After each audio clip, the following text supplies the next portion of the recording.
গতকাল রাতের স্পেন ও তুরস্কের ম্যাচ লামিন ইয়ামাল ও আর্দা গুলারের জন্য এক অনন্য মাত্রা পেয়েছিল।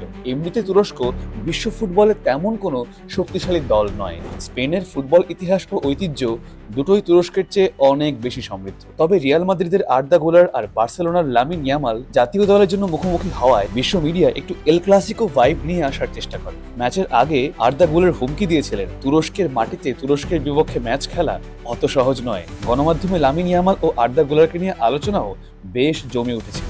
স্পেনের কোচ বলেছিলেন, দুজনই অসাধারণ ফুটবলার, কথার যুদ্ধে তো কাজ হবে না, ম্যাচ বলে দেবে কে শক্তিশালী। 6-0 গোলে জয় পায় স্পেন। ম্যাচে কোনো পাত্তাই পায়নি তুরস্কের মাটিতে তুরস্কের দল। আর্দা গুলার এক ফ্রি কিক নেয়ার আগ মুহূর্তে লামিনকে ধাক্কা মেরে সরতে বলেন। লামিন কোনো প্রতিক্রিয়া দেখাননি। রিয়ালের মেজাজে খেলে 6-0 গোলে হেরে যাওয়া সত্যি কষ্টকর। কাউন্টার অ্যাটাকে টিকতে পারেনি তুরস্ক। শেষে কেঁদে মাঠ ছাড়েন আর্দা। ম্যাচে হ্যাট্রিক করেন আর্সেনালের মিকেল মরেনো। 2 গোল করেন পেদ্রি এবং 1 গোল করেন ফেরান তোরেস। ম্যাচ শেষে হ্যাট্রিক বয় মোরেনো উচ্ছ্বসিত হয়ে বলেন, এটা আমার ক্যারিয়ারের প্রথম হ্যাট্রিক। সত্যি বলতে আমি উন্নতি করছি। মিডফিল্ডারের জন্য গোল করা ও দলকে সাহায্য করা গুরুত্বপূর্ণ বিষয়।